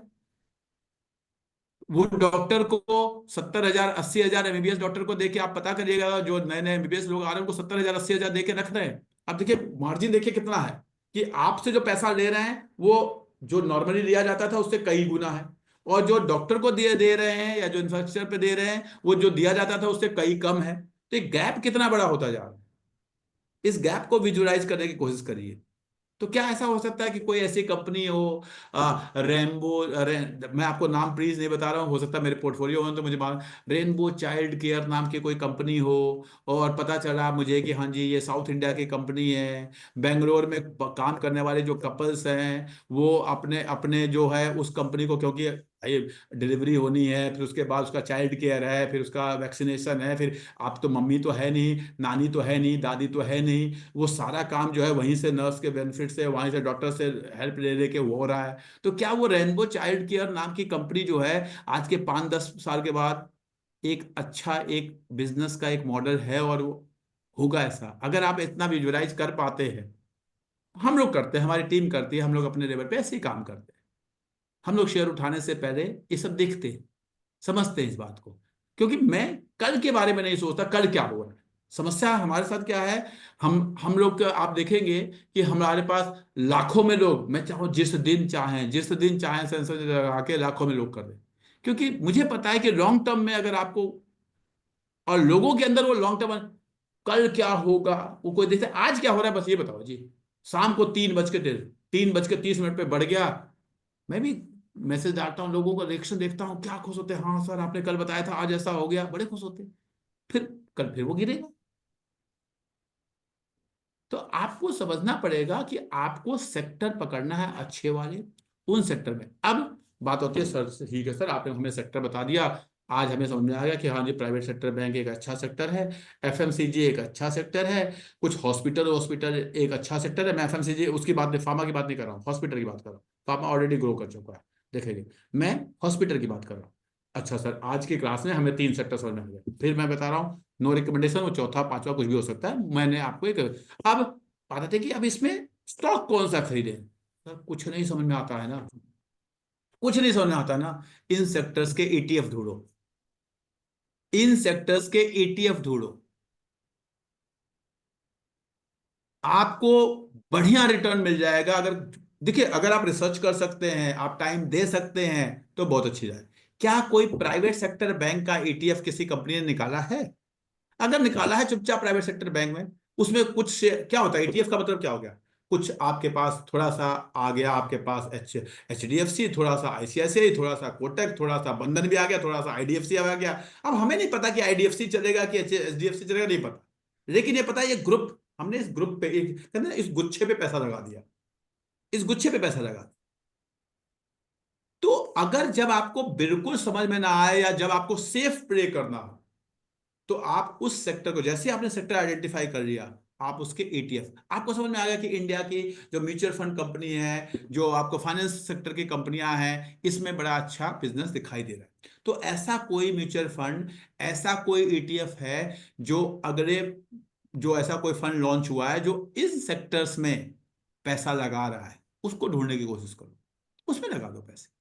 जरूरी नहीं कि आपको एक पर्टिकुलर शेयर ही आपको आईसीआईसीआई डायरेक्ट का या मोतीलाल ओसवाल का या आईसीआईसीआई बैंक का या एचडीएफसी सिक्योरिटीज का कोई खरीदना है, हो सकता है आप उतनी डील ना करता है, और कोई दिक्कत नहीं है, कोई भी दिक्कत नहीं है इस चीज में। आपको विश्वास नहीं होगा, जो मोतीलाल ओसवाल के जो मालिक हैं, ध्यान से सुनिएगा, हो सकता है नो डाउट उनकी मजबूरी भी है, जो मालिक हैं उनका सारा पैसा मोतीलाल ओसवाल के म्यूचुअल फंड में लगा हुआ है। मैं ये नहीं कह रहा कल आप मोतीलाल ओसवाल के शेयर खरीद रहे हैं या म्यूचुअल फंड खरीद रहे हैं, मैं आपको नहीं कह रहा हूं, उनका सारा पैसा मोतीलाल ओसवाल के म्यूचुअल फंड में लगा हुआ है, ठीक है। लेकिन हम लोग जो हैं, छोटे छोटे लोग, हमें लगता है हम दुनिया का सबसे अच्छा शेयर को ढूंढ लेंगे और उसमें हम पैसा लगा दें। प्लीज ऐसी गलतियां ना करें, ठीक है। आप अपने पोर्टफोलियो का 10%, 15%, 20% के साथ सारी रिसर्च करें, मैं भी करता हूँ, सारा एक्सपेरिमेंट करें, कोई चीज अच्छी चीज कभी जीवन में लग गई हाथ तो आपकी किस्मत बन जाएगी।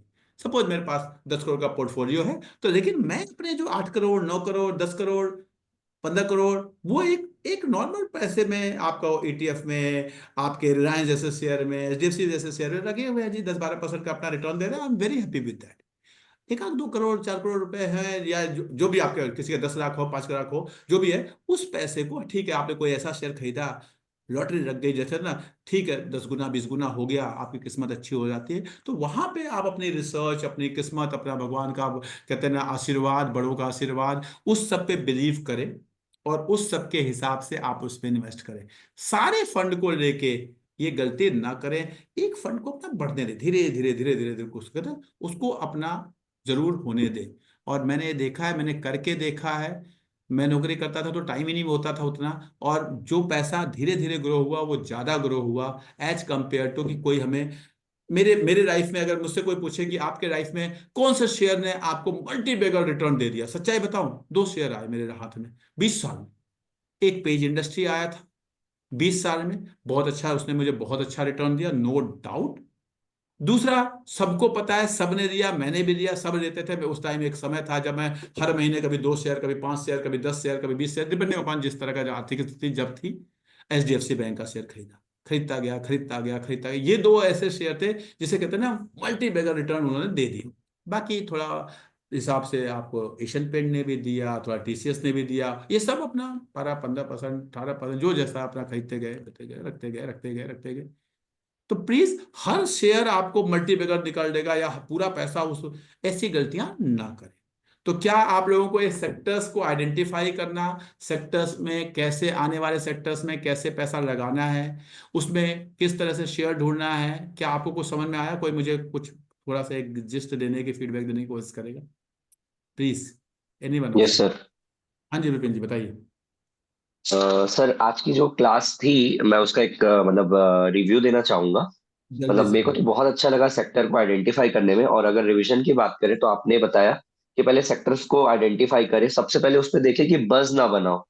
मतलब अगर बज बना है, नॉइस है, तो मतलब वो सेक्टर अभी चल रहा है, आगे उसके ग्रोथ के चांसेस बहुत कम है। ये आपने नहीं कहा कि नहीं बढ़ेगा, लेकिन उसके चांसेस कम है। और वो जिसमें नॉइस नहीं बनाओ, मतलब वो टारगेट जोन पे होना चाहिए, क्योंकि उसमें आगे आने वाले टाइम पे ग्रोथ मिल सकता है।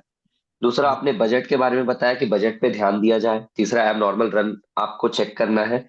और चौथा, ये देखेंगे कि लीस्ट ग्रोथ सेक्टर, जैसे जो डाइंग सेक्टर है, उससे तो दूर रहना है, और जो गिरा हुआ है उसको हमको फिक्स करना है, ये आपने बताया। फिर आपने बताया कि हम सेक्टर्स को आइडेंटिफाई करें कि पिछले 5 साल में देखें कि किसमें कम, सबसे कम रिटर्न बना है, और जिसमें सबसे ज्यादा बन गया निफ्टी के मतलब मीडियन, अगर हम कंपेयर करें निफ्टी से अगर ज्यादा बन गया मतलब उसमें चांसेस कम है। और निफ्टी से कम है, जैसे bank, FMCG, private bank, health care, ये सब सेक्टर्स अच्छे जोन पे हैं अभी। ठीक है, सर गुड। ये थोड़ा समझ में आया। Very good, very good. अब एक लास्ट चीज जो मुझे बताना है, जब आप शेयर में जाते हैं तो शेयर में जो सबसे इंपॉर्टेंट चीज आ जाती है सेक्टर देखने के बाद, सपोज आपने एक सेक्टर आइडेंटिफाई कर लिया, मैं मान के चलता हूं, सपोज आपने आइडेंटिफाई कर लिया प्राइवेट सेक्टर बैंक, मान लो, मैं फिर बता रहा हूँ, नो रिकमेंडेशन। अब आप प्राइवेट सेक्टर बैंक में जाते हैं, सपोज आपको देखना है जी एचडीएफसी बैंक में मैं इन्वेस्ट करूं या ना करूं, तो बाकी चीजें तो मैंने आपको बताई हुई है, वो आपको पता है, मैं दोबारा नहीं जाऊंगा कि उसका आरओसी देखो, आरओई देखो, डेब्ट देखो, प्रोमोटर होल्डिंग देखो, ये देखो, वो देखो, ग्रोथ देखो। मैं आपको जो एक बहुत इंपॉर्टेंट चीज है वो हमेशा बताने की कोशिश करता हूं, जो लोग वो ये देखना है कि नंबर ऑफ शेयर होल्डर्स में क्या हो रहा है, ये बहुत इंपॉर्टेंट चीज है। नंबर ऑफ शेयर होल्डर अपने आप में बहुत कुछ बता देता है कि इस शेयर में क्या अगर आप ध्यान से देखेंगे, जैसे एचडीएफसी बैंक 2024 को देखिए, 41 लाख शेयर होल्डर थे, 41 लाख। अब 39 लाख शेयर होल्डर रह चुके हैं, और ये केवल एक साल की मैं बात बता रहा हूं, 2024 के। ध्यान से समझ, इसका मतलब क्या कि 2 लाख, और ये कौन है लाखों में, ये कौन लोग हैं, ये जिसके पास 1 शेयर, 2 शेयर, 10 शेयर, 20 शेयर, ये वो लोग हैं जो धीरे धीरे इससे निकल चुके हैं, निकल रहे हैं। जब आपके शेयर होल्डर बढ़ रहे हो तो आपको एंट्री नहीं देनी होती उस शेयर में। मैं लॉन्ग टर्म व्यूज में जब आपने सकता है, जब आपके शेयर होल्डर्स घट रहे हैं, share holders, number of share holder. चलिए एक और, जैसे मैं आपको, चलिए जोमेटो का ही दिखाता हूं, आपको थोड़ा सा आइडिया लगेगा। Please no recommendation. आपको नंबर ऑफ शेयर होल्डर्स पे बहुत ध्यान रखना है। देखिए जरा कि नंबर ऑफ शेयर होल्डर्स में जोमेटो में क्या हुआ। अभी तक जोमेटो में शेयर होल्डर बढ़े जा रहे थे, बढ़े जा रहे थे, 12 लाख, 15 लाख, 18 लाख से 25 लाख तो हो गए। अगर ये ऐसा होगा, अगर शेयर होल्डर की बढ़ने की रफ्तार ऐसी होगी, इसका मतलब सब कोई बज, वही जो विपिन जी ने अभी किया, बज हो गया उस शेयर में, सब चाहता है 10 शेयर ले लूं, 2 शेयर ले लूं, 5 शेयर ले लूं। अगर ऐसा होगा, अगर ऐसा होगा, तो फिर क्या होगा जोमेटो में। देखिए मैं फिर कह रहा हूं, जोमेटो कल खरीदे नहीं खरीदे, ऊपर जाएगा नीचे जाएगा, मेरा कोई मतलब नहीं। हो सकता है कल मैं खरीदूं, हो सकता है मेरे पास है तो कल मैं बेच दूं। Please no recommendation. मैं आपको बता रहा हूं ये होगा जो ये हुआ। किसी को पता भी नहीं चला कि जोमेटो ने आपका 1/3 पैसा ले लिया। अब आपको बता रहा हूं, हो सकता है आपके मन में, किसी के मन में ऐसा आए कि सर 20-25% तो एशियन पेंट भी गिर गया, हो सकता है 20% रिलायंस भी गिर गया। एक चीज जान लीजिए, रिलायंस गिर जाता है, एचयूएल गिर जाता है, एशियन पेंट गिर जाता है, एचडीएफसी गिर जाता है, तो 100% नहीं तो 99% है कि जैसे ही मार्केट ऊपर आएगी वो ऊपर आएगी। वो मार्केट के साथ चलते हैं, मार्केट के साथ उतना ही रिटर्न। लेकिन जब जोमेटो जैसा शेयर गिर जाता है तो ये ऊपर आएगा या नहीं आएगा, ये बहुत सारे ऐसे शेयर हैं, मैं नहीं कह रहा हूं नहीं आएगा, प्लीज मैं रिकमेंड, लेकिन ये आएगा कि नहीं आएगा इसका कुछ नहीं पता, इसका कुछ नहीं पता।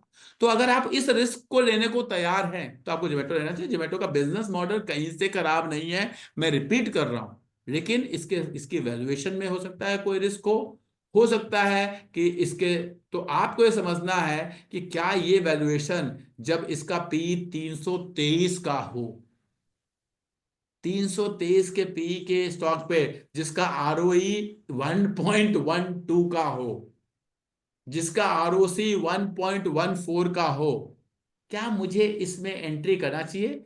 मैं, ये मेरा थॉट प्रोसेस है कि मैं इसमें इतना रिस्क, मैं नहीं कह रहा खराब शेयर है अच्छा शेयर है, मैं इतना रिस्क नहीं लेता। ये मेरा काम करने का तरीका है। चलिए जी, अब आपको दिखाता हूं, किसी को याद होगा लाइव क्लासेस में बोलता था कि जब समय आएगा आप इन स्टॉक्स को बेच नहीं पाओगे, बेच नहीं, यही यही लाइन ऐसे ही बोला था जैसे मैं आज बोल रहा हूं, बेच नहीं। जिस जिसका ख्वाब है ना कि मैं इसको 638 पे बेचूंगा, पता नहीं कितने सालों बाद आएगा अब 638, पता नहीं कितने सालों बाद। फिर क्या कह रहा हूं, आरबीएनएल खराब है, मैं ऐसा नहीं कह रहा हूं, लेकिन रिलायंस जब है, जब मैं रिलायंस के, फिर अगेन नो रिलायंस बाइंग या सेलिंग, रिलायंस जो है, अगर आपका 1500 से 1200 आता है तो ये 1200 से 1500 मार्केट के साथ जाएगा, एकदम जाएगा। लेकिन आरवीएनएल, आरवीएनएल अगर ये आपका 651 से लेके 650 से लेके 418 पे आता है तो ये पता नहीं अब क्या होगा, पता नहीं क्या होगा, मुझे नहीं पता। अगर आईआरएफसी आता है तो इसका पता नहीं क्या होगा, इसका किसी को नहीं पता, कुछ नहीं पता क्या होगा। तो इसीलिए जब भी आप इन्वेस्ट करते हैं तो आपको ध्यान रखना है कि आपको कितनी पूंजी अपने रिस्क पे लगानी है और कितनी नहीं लगानी, इसको हमेशा ध्यान रखना है, पक्का ध्यान रखना है सेक्टर्स को आइडेंटिफाई करते समय। तो किसी के मन में कोई फीडबैक, कोई क्वेरीज हो तो मैं 1 बाय 1 लूंगा सबका। और इसीलिए इस प्लेटफॉर्म पे हम जुड़े हैं कि आप कुछ भी पूछ सकते हैं, जिसके मन में जो क्वेश्चन हो पूछ सकता है। कोशिश करें कि स्टॉक पे। हाँ जी, अजय जी बताइए। सर मैं ये पूछ रहा था, बहुत सी कंपनियां होती हैं जिनका सेक्टर नहीं होता सर। हाँ बहुत सी कंपनी जैसे जैसे सोलर वाली हैं, सोलर एनर्जी वाली कंपनी, सोलर वाली है जो, नहीं बहुत सी कंपनी, जैसे बैटरी वाली कंपनी, जैसे हाँ बैटरी हाँ, वो वाली है। एक ही दो कंपनी है, उनका क्या सेक्टर है, ठीक है, होता है। आज तो हम सेक्टर, हम देखो आज हम ग्रुप ऑफ कंपनी सेक्टर्स की बात कर रहे हैं। ऐसे होती है कोई एक ऐसी इंडिविजुअल कंपनी, अब जैसे नवनीत एजुकेशन है, मैं बता रहा हूँ, एक अच्छी कंपनी है। होता है। अब आप एजुकेशन सेक्टर में देखोगे तो एक आध ही कंपनी है, और उसका कोई अलग से कोई ETF, कोई अलग से सेक्टर, कोई निफ्टी ने वो उसका बना नहीं रखा है, ठीक है, इट्स ठीक है, हाँ, कोई दिक्कत नहीं। तो आप उनका अलग से रिसर्च कर सकते हैं। ऐसा आपने आपने देखा होगा कि जब स्कूल में बच्चों को हम डिवाइड करते हैं, ये साइंस के हैं, ये कॉमर्स के हैं, ये ह्यूमैनिटीज के हैं, दो तीन बच्चे ऐसे होते हैं जिन्होंने फिजिक्स ले लिया और साथ में पता चला बिजनेस स्टडी ले लिया। ऐसे बच्चे भी हो जाते हैं स्कूल में, जो स्कूल के टीचर हैं। तो अब उनको हम किस सेक्शन में डालें, तो होता है चलो जी, जिसके जिसके पीरियड ज़्यादा मैच कर रहे हैं उसी में उनको बैठने दो। ऐसा होता है आप लोग के स्कूल में? जी जी जी। या हाँ, ठीक है। Next question please. Vipin ji बताइए प्लीज। सर सबसे पहले तो बहुत बहुत थैंक यू, बहुत अच्छा क्लास लगा मुझे, क्योंकि इसमें ना सर लर्निंग बहुत ज्यादा मतलब मिला कि कैसे सेक्टर्स को आइडेंटिफाई करना है, देखना है। तो मतलब विजुअलाइज करने के लिए बहुत अच्छा टॉपिक था और बहुत अच्छा क्लास था। सर मेरा क्वेश्चन ये है कि सर सपोज कर लीजिए मुझे अगर इन्वेस्टमेंट वाले कोई सेक्टर पे जाना है, तो जैसे हम्म AMC वगैरह होते हैं, हम्म, और फाइनेंस वगैरह, जैसे अभी बताया जा रहा है कि Jio Finance is going to bring some this kind of thing. हाँ तो सर मैंने मतलब न्यूज के बेस पे ऐसे पूछ रहा हूँ। तो हाँ। ब्रिंग तो, बट वैल्यूएशन वाइज अगर देखें, एक टाइम आपने कहा था सर मतलब कि Jio Finance is one of the great stock sir, but उसका PBI मेरे को दोनों हाई दिख रहा है, सर और देखो अभी एक जब गिरा है ना यहाँ, तो भी हाई दिख रहा है सर। मैं समझ गया, मैं समझ, देखिए अभी दो तीन चीजें हमें थोड़ा सा समझना चाहिए। आ, आपने थोड़ा सा लेमैन का एग्जांपल बता रहा हूँ कि एक बच्चा आपको पता है रेस लगा रहा है, रेस लगा रहा है, लेकिन अभी जो है वो बीमारी से उठकर आया है। तो क्या वो रेस हार जाएगा जीवन में? आज की रेस हार जाएगा, लेकिन क्या वो जीवन में रेस हारेगा? नहीं सर, Yes. तो अभी आगे तो चांसेस मिलेंगे। हाँ, अभी तो देखिए जियो फाइनेंस जो है अपने प्रॉफिट पे काम ही नहीं कर रहा। अभी तो बिजनेस एक्वायर करना, बिजनेस को करना, अलग होना, अलग एंटिटी क्रिएट करना, अभी तो एक दो साल से यही सब चीजें हो रही है ना उसके साथ, ठीक है। Correct sir. तो ब्लैक रॉक से टाई अप करना, तो ये सब हो रहा है। आपको समझना पड़ेगा कि हाँ, इसके पीछे घराना कौन सा है, उन लोगों का विजन क्या होता है, किस तरह के लोग हैं। आप समझिए जरा, आपको अगर बिजनेस को समझना है ना, तो आप समझिए कि ट्रंप की ओथ सेरेमनी में अगर इंडिया से पहला आदमी जिससे ट्रंप ने मीटिंग की, तो वो मुकेश अंबानी थे। क्या आपने न्यूज मुकेश देखी? अंबानी। पढ़ी करेक्ट है sir, news? Correct correct. Yes वो सर। जयशंकर से नहीं मिले पहले, पहले वो मुकेश अंबानी से मिले। आप समझिए इस बात को, आप विजुअलाइज करिए कि क्या बिजनेस हो सकता है आज के 4 साल 5 साल बाद, ये कंपनी कहाँ होगी, क्या हमें ये मिल रहेगी, हो सकता है ना बढ़े, मैं फिर बता रहा हूँ ना बढ़े। मैं आपको प्लीज, मेरा हम्बल रिक्वेस्ट है, मैं कोई रिकमेंडेशन नहीं देना चाहता, मेरा डिस्क्लोजर है। मेरे पोर्टफोलियो का एक बड़ा हिस्सा अगले 10 सालों के लिए जियो फाइनेंस में एक बेट है मेरा। बड़ा हिस्सा, छोटा मोटा हिस्सा नहीं है, बड़ा हिस्सा है, इसलिए मेरा डिस्क्लोजर है कि मैं बायस हो सकता हूँ, मैं गलत हो सकता हूँ। तो इसलिए प्लीज उसको नहीं। लेकिन मुझे लगता है कि आज, जैसे आज के 20 साल पहले रिलायंस में न लगाने का दुख, कि रिलायंस में उस समय लगा दिया होता तो आज ये हो गया होता। मैंने नहीं लगाया था उस समय जब रिलायंस में लगाना चाहिए था। उस समय मैं दूसरी कंपनियों को देखता था, मुझे नहीं समझ में आता था, मुझे ऑयल बिजनेस वो समझ में नहीं आता था, मुझे नहीं समझ में आया था उस समय। लेकिन अब धीरे धीरे समझ में आया। तो उसी तरह आज के 20 साल बाद क्या होगा, उसके बेट लगाया हुआ है, ठीक है। करेक्ट सर, वो स्टेटमेंट मेरे को याद है, आपने बोला था कि 300 रुपए का अगर शेयर अगर 3000 होने वाला है, तो मैं 300 में सोचूंगा ही नहीं कि क्या है, क्योंकि मेरे को उसको 3000 बनने के लिए देखना हाँ है घर पे। हाँ, मुझे मुझे मुझे नहीं पता 250 पे मिल रहा है, 250 पे मिल रहा है, 300 मिल रहा है, सवाल जब जितना पैसा आता जा रहा है हर लेवल पे लेते जा रहे, लेते जा रहे, 10 15 साल बाद 20 साल बाद देखेंगे क्या हो। मुझे कुछ सच नहीं पता, जी जी। मुझे बिल्कुल नहीं पता क्या होगा। मेरी thank you analysis, so much मेरा सर। मेरी उस बिजनेस को, उन लोगों की सोच के, उनकी मीटिंग के, आपने आपने देखा है, प्लीज बुरा मत मानिएगा कोई अगर फादर के एज का है तो, आज भी आपके फादर आपके घर में आपको राइट देने में, आपको एसेट्स देने में घबराते होंगे, विश्वास नहीं होता। आज रिलायंस की हर एनुअल जनरल मीटिंग में शेयर होल्डर्स को एड्रेस करते हैं उनके बच्चे। देखा है आप लोग, सुनते हैं आप लोग एनुअल जनरल मीटिंग कौन कौन वगैरह अटेंड करते हैं आप लोग? प्लीज यस किया सर। कीजिए। हाँ, उनके बच्चे करते हैं, उन्होंने डिवाइड कर रखा है कौन सा बिजनेस कौन करेगा। मतलब वो अपना जो जनरेशन, नेक्स्ट जनरेशन को बिजनेस को ट्रांसफर कर, कितना वो लोग क्लियर हैं इस सब चीजों में। इसी से पता चलता है कि उनका सोच आज की नहीं है, आज के 15 साल बाद क्या होगा, 20 साल बाद क्या होगा, उसकी सोच है।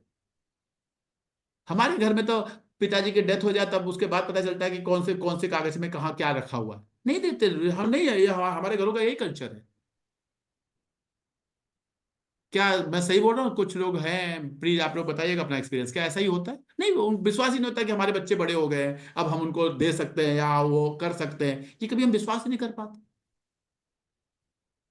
तो इसलिए ये सब चीजें जो है हमें समझना पड़ेगा, और तभी हम उस परिवार को या उस बिजनेस घरानों को, लोग ऐसी, तभी लोग आगे बढ़ते हैं। आपको विश्वास नहीं होगा प्लीज, ये जो उनकी अंबानी जी की बेटी है, उसका करियर के स्टार्टिंग की केस आपको यूट्यूब वगैरह पे मिल जाएगा, पढ़िएगा। आपको समझ में आएगा कि उसके फादर ने उसको किस तरह से जब बिजनेस में इंट्रोड्यूस किया तो शुरू के 2-4 साल कैसे रखा। प्लीज आज आज की क्लास के बाद उसको पढ़िएगा। नॉर्मल एम्प्लॉय जो होता है ना, शेयर्ड वॉशरूम जो यूज करते हैं, हम भी आज अपने घर में अपने घर वालों से वॉशरूम शेयर नहीं करते, सबका अलग अलग है। लेकिन रिलायंस के मालिक की बेटी ने शेयर्ड वॉशरूम यूज करके कितने साल काम किया है, प्लीज इसको पढ़िएगा। तो आपको समझ में आएगा कि कैसे कैसे वो लोग आगे बढ़ रहे हैं, क्या कारण है। लोगों को ये दिखाई देता है कि हाँ, उनके बेटे के शादी में इतने 1000 करोड़ रुपए खर्च हो गए, लेकिन वो अपना कल्चर, अपने धर्म को भी, अपने कहते हैं कि अपने बिजनेस को, अपने एथिक्स को, जो भी उसको कैसे वो कैरी फॉरवर्ड कर रहे हैं वो लोग, वो हमें दिखाई नहीं देता। तो देखेंगे तो आपको समझ में आएगा। This is my thought process, I may be bias, I may be wrong. Next question please. किसी के मन में कोई प्रश्न है तो जरूर पूछें। तो मैं चाहूंगा कि आप लोग फीडबैक जरूर लिखें। एक चीज और बता दे रहा हूं, जब भी आप इस प्लेटफॉर्म के थ्रू ज्वाइन करते हैं, तो जब आप रजिस्टर करते हैं तो वहां पे एक शेयर लिंक का, एफिलिएट लिंक का एक ऑप्शन आता है। आप अगर उसे शेयर कर देंगे और उसके थ्रू कोई ज्वाइन कर लेगा, तो प्लीज आपके पैसे आपके अकाउंट में वापस आ जाएंगे। सपोज जैसे आपने अभी क्या किया होगा, अभी आपने 49 रुपीज दिया होगा। सपोज अजय जी ने 49 रुपीज दिया और वहां पे एक शेयर लिंक आ रहा था, उसको आगे शेयर कर देते। जो भी आप लोगों में से ही कोई ज्वाइन कर रहा है, एक दूसरे को आप जानते हैं, ग्रुप को जानते हैं, इधर उधर जानते हैं, अब पड़ोसी को जानते हैं, स्कूल में जानते हैं, तो उसमें 25-25% करके 4 लोगों में वो आपका वापस आ जाएगा। क्योंकि मेरा कोई पर्पज नहीं है इस प्लेटफॉर्म के थ्रू पैसे कमाना, मेरा प्लेटफॉर्म को यूज करना, इसके इसके सर्टिफिकेट, इसके कोर्सेज जनरेट करना, ये मेरा एक पर्पज है, इसलिए मैं इसको यूज कर रहा हूँ। तो प्लीज, क्योंकि आप लोग कंटिन्यूस, कई चेहरे में देख रहा हूँ जो आप लोग कंटिन्यूस यूज करते हैं, तो मैं नहीं चाहता आप लोग का पैसे लगे। तो उसका तरीका मैं बता रहा हूँ कि एक दूसरे को शेयर करें, एक दूसरे को शेयर करें तो आपके पैसे नहीं लगेंगे। ठीक है? आपको फिर आपके रजिस्ट्रेशन करने के बाद, रजिस्ट्रेशन करते समय तो लगेंगे, लेकिन जब 4 लोग और रजिस्टर कर जाएंगे तो आपके पैसे वो आपके वापस आ जाएंगे। ठीक है? तो इस तरह से आपका खर्च भी नहीं होगा और आप इसको कंटिन्यू कर पाएंगे लॉन्ग टर्म में। Thank you very much everyone. I hope thank you sir. आप लोग को अच्छा थैंक लगा होगा और आप लोग फ्यूचर में ज्वाइन करते रहेंगे। Thank you sir. अपना फीडबैक जरूर लिखेंगे, जरूर लिखेंगे, क्योंकि मैं चाहता था कि थोड़ा सा हम चीज़ों को थोड़ा सा और स्ट्रक्चर करें। जैसे आज आप लोगों को सबको रिमाइंडर भी आया। अब ये आज ये कोर्स जनरेट होके हमारे इसी प्लेटफॉर्म पे रहेगा। आज के आप किसी को बोलना नहीं पड़ेगा सर इस वीडियो को अपलोड करिए, ये सब कुछ नहीं करना पड़ेगा, अपने आप अपलोड हो जाएगा। आप जाएंगे वहां, क्लिक करेंगे, आप आज के 2 दिन बाद, 1 घंटे बाद, जब चाहे इस कोर्स को कर सकते हैं। तो ये सारी फैसिलिटीज इसमें होगी, इसीलिए हम इस प्लेटफॉर्म को यूज कर रहे हैं। उम्मीद करते हैं कि अच्छा होगा। सर क्या इसकी पेमेंट दोबारा से करनी पड़ेगी? क्या कह रहे हैं आप? कुछ कह रहे हैं मुझसे? जब हम दोबारा से इसको देखेंगे तो पेमेंट दोबारा से करनी पड़ेगी? नहीं, आपको क्यों देनी पड़ेगी? आपको नहीं देनी तो फिर पड़ेगी। कैसे कैसे देखेंगे सर, एक्सेस कैसे होगा इसको? आप वहां जाएंगे, कोर्स में जाएंगे तो आपका एक्सेस हो जाएगा। VGF पर हाँ जी, हाँ जी। ठीक है, क्या मतलब टाइटल क्या डालना पड़ेगा सर? आप रिगी ऐप पे जाइएगा, इसी इसी लिंक को क्लिक करेंगे, आपको क्लिक मिल जाएगा। आप सर्च कर अच्छा लीजिए, ठीक है। ठीक है sir. Okay, thank you very much thank you sir. Everyone. बहुत अच्छा लगा कि आप लोगों ने जाना। आप लोग फीडबैक जरूर डालिएगा ग्रुप्स पे। Thank you.